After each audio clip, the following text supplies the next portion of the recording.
Hello, magandang gabi muli mga kapatid sa Panginoon. Ito na naman ang inyong lingkod na magbibigay sa inyo, nagdadala sa inyo ng mensahe sa pangangaral ng salita ng Diyos. At tayo muna ay manalangin. Aming makapangyarihan Diyos, aming ipinagkakatiwala sa inyo ang biyaya ng inyong salita na ngayon ay aming uh, bubuksan at pakinggan at sa inyong biyaya ay aming isagawa. Dalangin namin na samahan niyo kami sa bawat katotohanan, sa bawat salita, sa bawat mga kalooban niyo na uh, nais niyong maging kabahagi sa aming pag-iisip at sa aming buhay. Dalangin namin ito sa pangalan ni Kristo Jesus. Amen. Sa nakalipas mga kapatid na Sabbath day, tinalakay natin ang mga bagay tungkol sa isang mabuting katiwala. Ang mga katangian ng isang mabuting katiwala. Sinabi natin na ang Kristiyano ay maraming identification sa Biblia. Tinatawag siyang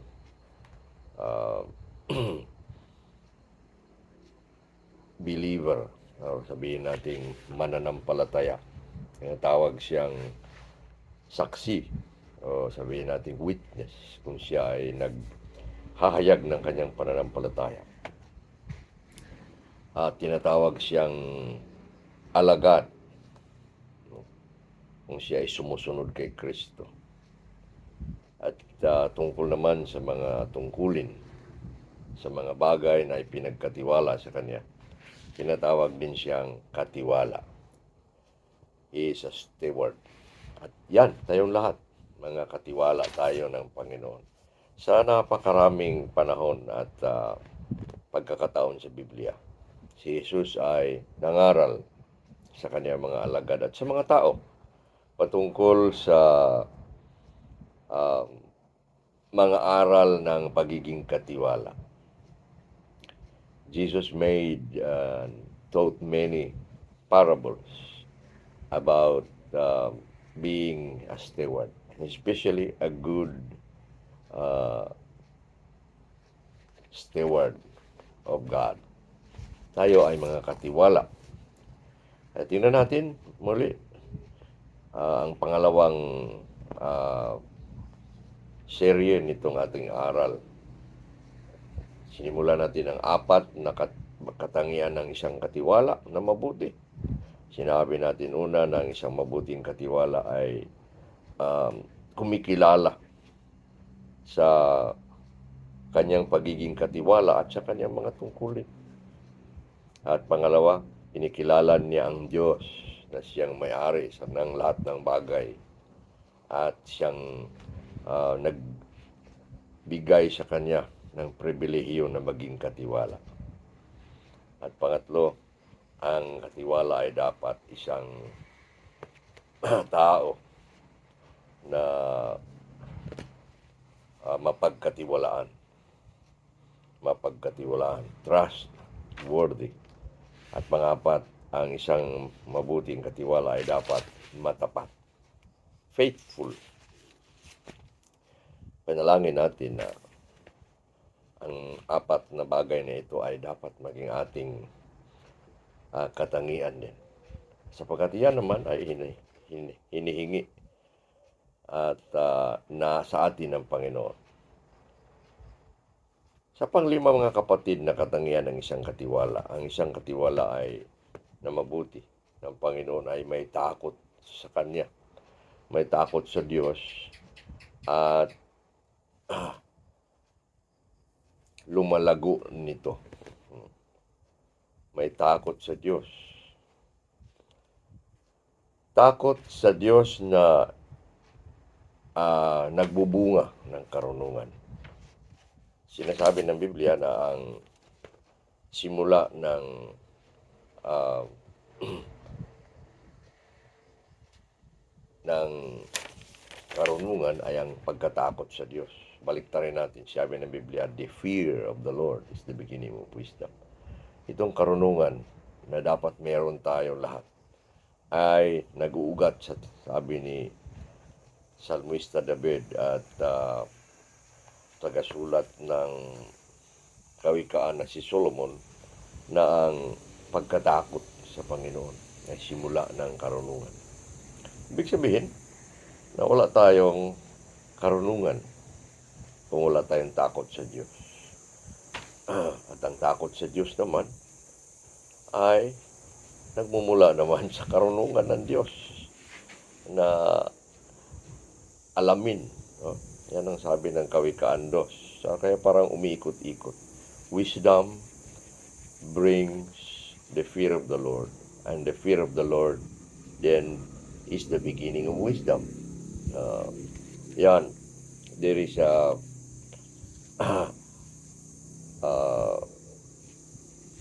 revolving issue, no?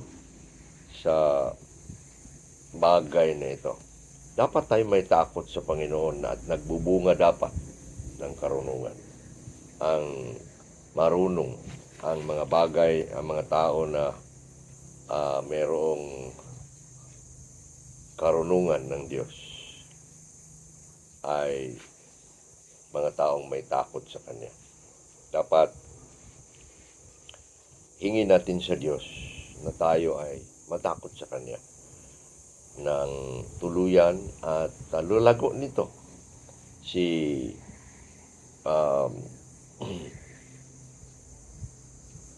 Jose ang isang halimbawa nito. Isang taong katiwala na may takot sa Diyos. Sa aklat ng Heneses, nang siya'y akitin, nang siya'y tuksoin ng asawa, nang naglagay sa kanya bilang katiwala si Potiphar, no? Ang kanyang asawa ay tumukso sa kanya at inakit upang gawa ng kahalayan, no? Hindi niya pinatulan. Sinabi niya, ako isang katiwala lang. Binigay sa akin, ipinagkatiwala sa akin ang lahat ng bagay sa bahay na ito at hindi ka kasama. At hindi niya nga hindi si David, hindi si Joseph, sabi niya, nagkasala. Hindi ko maaaring gawin ito hindi lang sa kay Potiphar. Ang kanyang loyalty ay sa Diyos. Sa Diyos mismo na siya ay may takot sa Kanya. Yan ang sinabi ng Genesis Kapitulo 39, 7 at 8.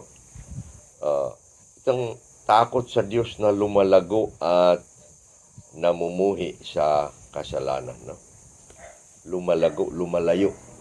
Ang takot sa Diyos na nagpapalayo sa atin at nagpapamuhi sa kasalanan. Yan ang sabi ng Kawikaan 8:13. The fear of the Lord is to depart from evil. At sinabi naman ng sa 16 ng Kawikaan, by the fear of the Lord, men go away, separates, departs from evil. Lalayo, mamumuhi sa kasalanan.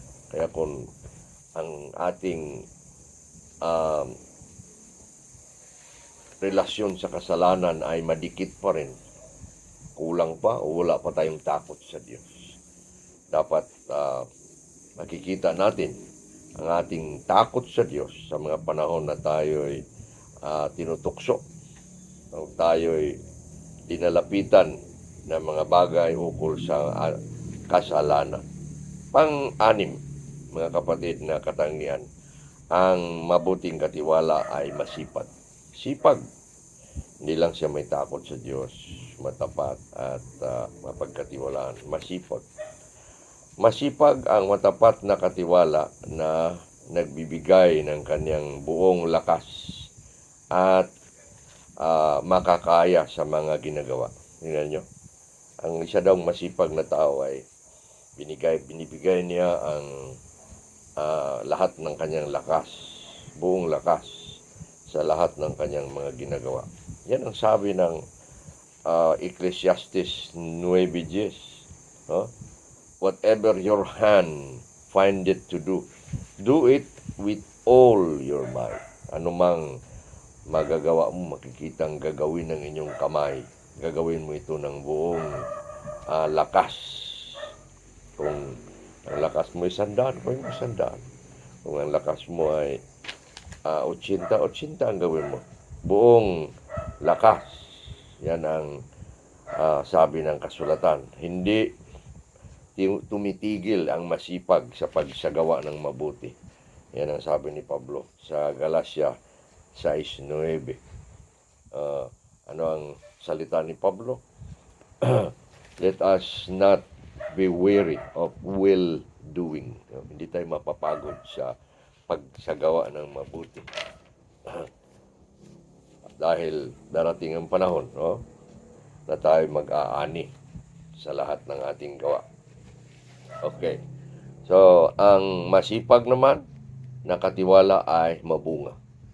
Mabunga. Hindi pwedeng mananatiling fruitless o wala lang resulta, mabunga. Sinabi nga ng Biblia nga ang mabuting tao na pinagpapala ay nagbubunga sa lahat ng kanyang mabuting gawa. Ayon sa Colosas 1:10 na nagbubunga ang sumusunod sa kalooban ng Diyos. Nagbubunga sa lahat ng mabubuting gawa. Ganon din sa isang katiwala. Ayon sa Mateo 25:16-17, yung mga katiwalang masipag na tinawag ng kanilang Panginoon nung siya'y bumalik na at sila'y haharap sa kanilang pananagutan. Ang nakatanggap ng 5 ay nagbigay ng 5. Bunga. Mabungang, matapat, masipag, mapagkatiwalaang katiwala. Ang isa naman nakadawat ng 2 kasi 2 lang yung binigay sa kanya, 2 rin ang kanyang bunga. Ganon. At naasahan ng Diyos na tayo nga ay magiging mabungang mga katiwala. Okay. Ang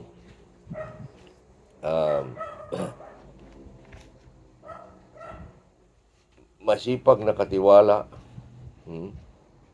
ay kagaya ni Apostol Pablo sa Tesalonica 1 Tesalonica 2 nang siya ay nagsabi tungkol sa kanyang pagpapagal araw at gabi.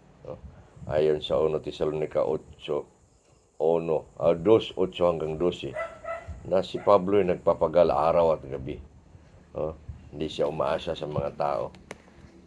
Masipag siyang nagtatrabaho para sa kanyang sarili upang makakain. Masipag rin siyang mangaral sa Ebanghelyo. Kaya napuntahan niya ang napakaraming dako lugar. Nagsalaysay siya, nagpangaral ng salita ng Diyos sa napakaraming tao. At siya ay tunay na masipag. Pang-7, ang mabuting katiwala ay tumatayo sa kanyang pananagutan. The good steward stands in his accountability. Accountable. Siya ay may pananagutan. Kung siya ay binigyan ng tungkulin, managot siya. At ang kanyang pananagutan ay siya ay kanyang tinatayuan. He will stand in our accountability. Ang Diyos sa pagbigay sa atin ng mga bagay na ipinagkatiwala sa atin ay mayroon tayong pananagutan. We are accountable for anything God has given us. At sa panahon na siya babalik ay kanyang para tayong lilitisin, tatanungin, susuriin ang mga bagay na ipinagkatiwala sa atin, maging sa ating bahay, ating pamilya, sa ating pera, pagkatiwala sa lahat ng mga bagay na ari-arian natin, katiwala sa Ebanghelyo, katiwala sa oras o panahon, katiwala tayo sa ating mga kaalaman o tinatawag nating talents, ability. Katiwala tayo sa ah, environment, sa bagay na narito sa ating paligid. Tiwala tayo sa Biblia na ipinagkatiwala sa atin upang tayo matuto at magsilbi sa Panginoon. Ang mabuting katiwala ay tumatayo sa kanyang pananagutan. Si Joseph naman na matapat at mapagkatiwala ang katiwala, tumayo sa kanyang pananagutan. Nung siya nga'y tuksoin, tumayo siya. Sabi niya,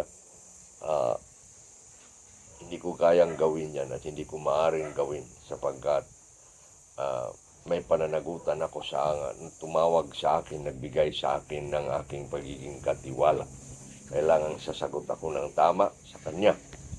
At sa kanyang pagtayo nito, siya ay nagtagumpay. Bagamat siya ay itinapon sa kulungan at siya nagtagumpay rin doon sa kanyang pananagutan bilang katiwala sa kulungan hanggang siya ay nagiging pinakamahusay na katiwala sa hari ng Ehipto. At sapagkat ang sinabi ng Biblia, ang masipag ay mangunguna. Diligence shall rule. Yun ang sinabi natin kanina sa pang-anim. Katiwala ay masipag. Ang pananagutan ni Pablo, kaya na pinag-aralan natin dati, sinabi ni Pablo sa Roma 1, siya ay tinawag sa pamamagitan ng Ebanghelyo. At siya ay para sa Ebanghelyo. At sinabi niya sa Roma 1:14 na siya ay may pananagutan, may pagkakautang sa lahat ng tao sa Ebanghelyo na kanyang dala.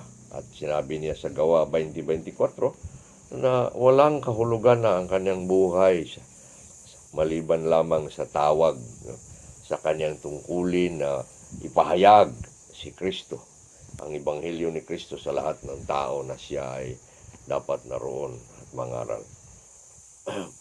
Mga kapatid, yan ang mga katangian ng mabuting katiwala.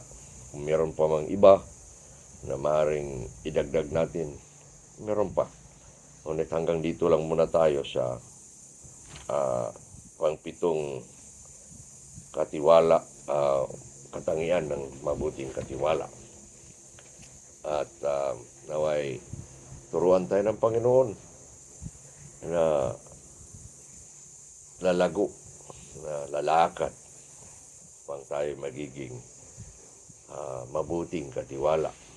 Kumikilala sa ating pagiging katiwala at ang ating mga tungkulin.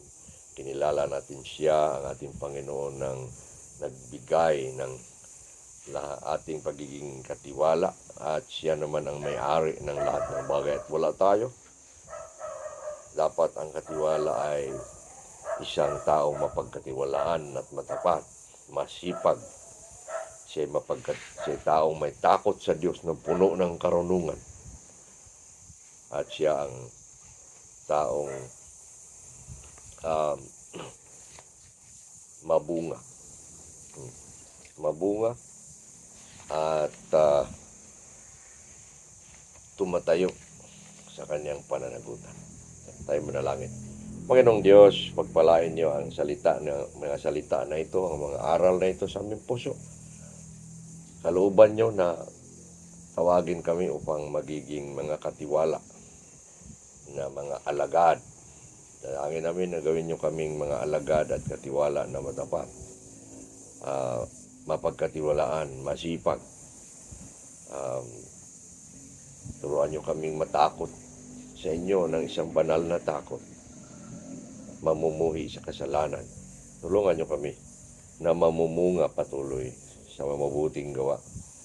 At tulungan niyo kaming matapat sa aming pananagutan sa inyong mga tungkulin sa amin.